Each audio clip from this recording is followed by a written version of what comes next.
guerre ne meurt jamais. Salut à tous, c'est Sokfuni97, j'espère que vous allez tous bien. Aujourd'hui on se retrouve pour parler de Fallout 76, 76 ou encore 76, et plus précisément, comme vous l'aurez pu le constater à la miniature et au titre, cette vidéo va parler principalement de l'ancien mode Battle Royale Nuclear Winter. N'hésitez pas à donner vos avis dans l'espace commentaire, ainsi que votre expérience sur ce mode de jeu. Et sans plus tarder, commençons cette vidéo. Le mode Battle Royale Nuclear Winter est sorti le 10 juin 2019.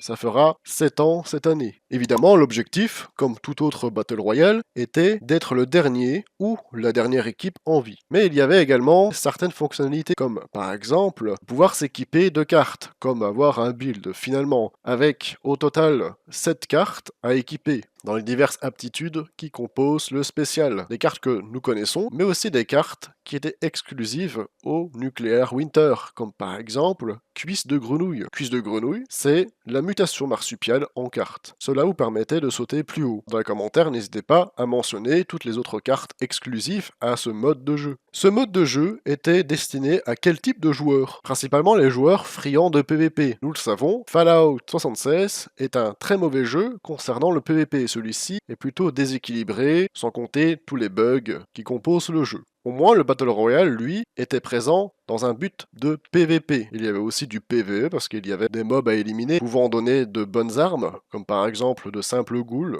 eau, sulfurie et monstres de Grafton. Cela permettait également d'avoir un PvP consenti, contrairement au serveur classique. Ce qui fait aussi que la plupart des joueurs PvP n'étaient plus trop présents à ce moment-là sur les serveurs classiques. Maintenant, répondons à la question qui figure sur le titre de cette vidéo. Pourquoi le Nuclear Winter ne reviendra jamais? Il n'y avait pas beaucoup de joueurs qui jouaient à ce mode de jeu, principalement les joueurs aimant le PvP. Comme je l'ai dit au début de vidéo, malheureusement les parties étaient rarement remplies. Pour ma part, il n'y avait quasiment jamais, et je pense n'avoir jamais vu, 52 joueurs dans ma partie. Je croisais toujours les mêmes joueurs, et je voyais rarement de nouveaux joueurs sur ce mode de jeu. Les divers glitches et bugs permettant de ne pas subir les dégâts de la zone radioactive, de ramener des armes de ce mode de jeu dans les serveurs publics, armes avec de forts taux de dégâts et de portée d'ailleurs. Pour les joueurs vétérans, vous vous souvenez certainement d'un certain fusil laser de niveau 5 avec des dégâts monstrueux et une portée totalement abusé. Majoritairement utilisé par des joueurs toxiques, sans compter évidemment les déconnexions répétées, tomber sous la map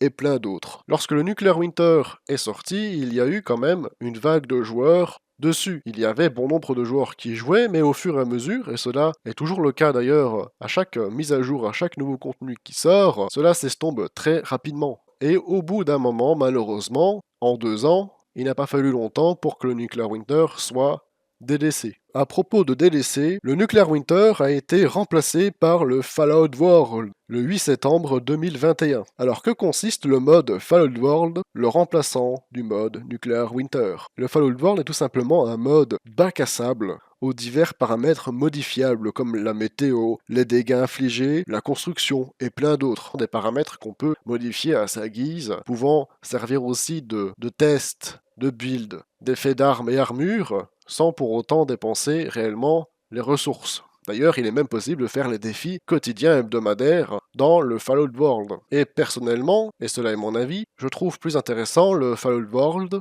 pour ses fonctionnalités de test et de bac à sable en général, plutôt que le mode Battle Royale Nuclear Winter. Il y a de grandes chances pour que le mode Battle Royale Nuclear Winter ne revienne jamais. Peu de joueurs en étaient intéressés et le mode World est selon moi, comme je le disais, plus intéressant que ce dernier, même s'il y a une demande des joueurs pour son retour. En bref, nous reverrons probablement plus jamais le mode Battle Royale Nuclear Winter d'origine, mais peut-être une autre version, une refonte complète de l'ancien, avec de nouvelles fonctionnalités. Et là, évidemment, je serai ouvert à son retour. Va-t-il remplacer le Fallout World ou va-t-il être un nouveau mode aux côtés de Fallout World? D'ailleurs, pour les plus anciens, vous allez vous en souvenir, avant le mode Fallout World, il y avait le mode Battle Royale Nuclear Winter. Mais avant celui-ci, il y avait un autre mode, le mode Survie. Dites-moi dans les commentaires si cela vous rappelle des souvenirs. En tout cas, ce n'est pas le sujet de cette vidéo. Peut-être dans une autre vidéo. Voilà donc pour cette vidéo, j'espère que celle-ci vous aura plu.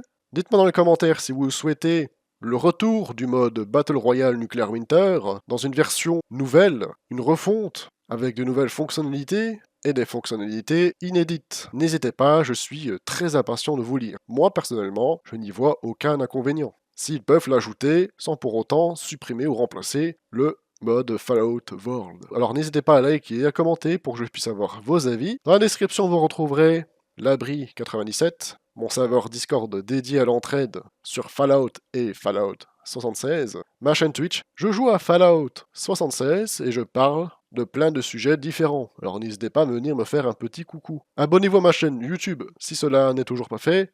Et comme d'habitude, il ne me reste plus qu'à vous dire bye tout le monde.